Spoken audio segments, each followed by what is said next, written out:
ETF index mutual funds నేర్చుకుని stock మార్కెట్లో రాణించాలనుకుంటున్నారా? వెంటనే ఈ నెంబర్కి కాల్ చేయండి.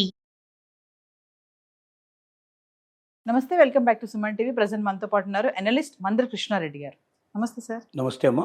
సార్, ఆధార్ కార్డ్ గురించి మాట్లాడుకుంటే, అంటే ఒకవేళ చనిపోయారనుకోండి వ్యక్తి, ఆయన ఆధార్ కార్డ్ కనుక క్యాన్సిల్ చేయకపోతే ఏమైనా లాసెస్ ఉంటాయా? అంటే స్కామ్స్ జరిగే ఛాన్సెస్ ఏమైనా ఉంటాయా? అంటే చనిపోయిన వారి ఆధార్ కార్డ్ని క్యాన్సిల్ చేసేసేయాలా, అలాగే ఉంచితే వచ్చే ఇబ్బందులు ఏంటంటారు? ఒకటి, భారతదేశం ప్రపంచంలోనే జనాభా నిష్పత్తిలో అగ్రగంగా ఉంది. ఇవాళ చైనాను మించి మనం ఇవాళ భారతదేశం లోపల జనాభా ఎక్కువ ఉండటం వల్ల ఈ ఆధార్ కార్డు అనేది అన్ని విషయాలకి ఇవాళ కావాల్సి వస్తుంది. రేషన్ కార్డు కావాలన్నా, ఉద్యోగం కావాలన్నా, ఉపాధి కావాలన్నా, లోన్ కావాలన్నా, బ్యాంక్ అకౌంట్ కావాలన్నా, గ్యాస్ కావాలన్నా, ప్రతి ఒక్క దానికి కంపల్సరీగా ఆధార్ కార్డు అనేది మనిషి జీవితంలో ఒక భాగం అయిపోయింది.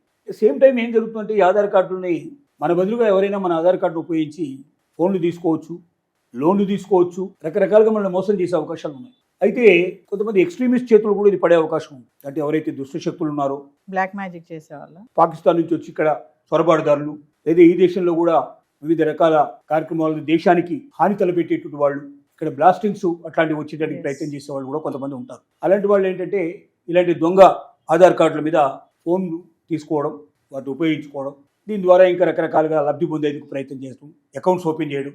రేపొద్దున ఎక్కడైనా పట్టుబడ్డప్పుడు ఎవరున్నారని చెప్పి వెతుక్కుంటూ వస్తాం. అసలు వాళ్ళకి ఈ ప్రాబ్లం కలుగుతుంది తప్ప వాళ్ళకి జరిగేటువంటి నష్టం ఏమి ఉండదు. ఇలాంటి పరిస్థితుల్లో మరణించినటువంటి వాళ్ళ ఆధార్ కార్డులు వెంటనే క్యాన్సిల్ చేయాల్సిన అవసరం. ప్రభుత్వం ఈ మధ్యనే దీనికి చర్య తీసుకొని రకరకాల ప్రక్రియల ద్వారా ఇతను బతుకున్నాడా లేదా అని తెలుసుకోవడానికి ప్రయత్నాలు చేశారు. ఆ రకరకాల ప్రక్రియల ద్వారా తెలుసుకున్న విధానాన్ని బట్టి 1,34,00,000 ఆధార్ కార్డులని క్యాన్సిల్ చేయడం జరిగింది. మొత్తం 134 కోట్ల మంది ఇప్పటికీ దాదాపుగా ఆధార్ కార్డు ఉపయోగిస్తున్నారు. దాంట్లో 1,34,00,000 మంది సుమారుగా ఆధార్ కార్డుని టోటల్గా క్యాన్సిల్ చేసేసారు. అంటే చనిపోయిన వారు అనేటువంటి రికగ్నైజ్ చేశారు.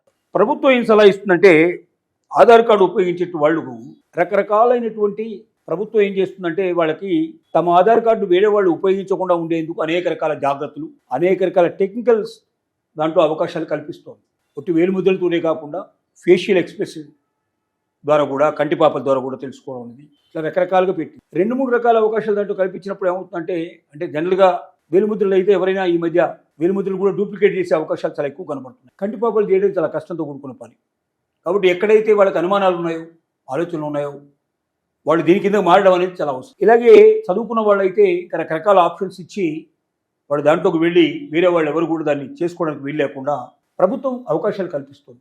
కాబట్టి ప్రతి ఒక్కరూ గమనించి ఆధార్ కార్డు లోపల ఇంకా విషయాలు, టెక్నికల్ విషయాలు ఏమున్నాయి, మా ఆధార్ కార్డుని వేరే వాడు ఎవరు ఉపయోగించుకోకుండా ఎలా చేసుకోవాలి అని తెలుసుకొని జాగ్రత్త పడటం మంచిదని చెప్తోంది.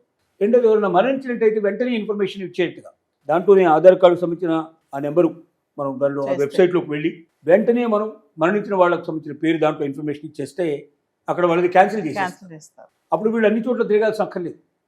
ఒకవేళ అది తప్పిపోతే ఏమవుతుందంటే, తర్వాత దాన్ని క్యాన్సిల్ చేయించడానికి నా రకరకాల చట్టాలు పడాల్సి ఉంటుంది. అది ఎక్కడో ఉన్నది వెతుక్కుంటూ పోవాలి, ఆధార్ కార్డు సేవా కేంద్రానికి వెళ్ళాలి, అక్కడ వెళ్ళి ఒక పూట నిలబడి దాన్ని క్యాన్సిల్ చేసుకొని రావాల్సిన పరిస్థితులు ఏర్పడతాయి.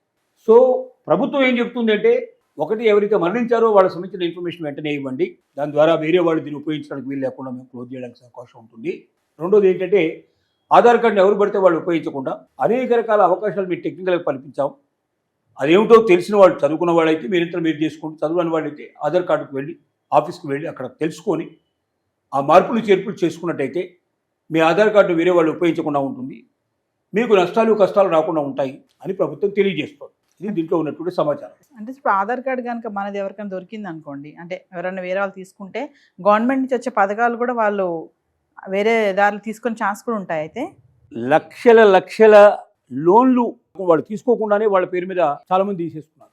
అంటే వాళ్ళు ఏదో ఒక సందర్భంలో ఆధార్ కార్డు వాళ్ళకి సబ్మిట్ చేయడం వల్ల ఆ ఆధార్ కార్డు ఉపయోగించేసి వాళ్ళే లోన్లు తీసుకున్నట్టుగా, మొత్తం టోటల్గా బ్యాంకుల లోపల లోన్లు తీసుకున్నట్టుగా, రైతులు లక్షల మంది రైతులు తీసుకున్నట్టుగా కోట్లాది రూపాయలు లోన్లు కనబడ్డాయి. ఇది రికవరీ చేయడం చాలా కష్టం. ఇక్కడ తీసుకున్నది వాడు గారు, ఎవరో దొంగలు మధ్యవర్తులు తీసుకున్నారు వీళ్ళ పేరు మీద, వాళ్ళు ఎంజాయ్ చేశారు.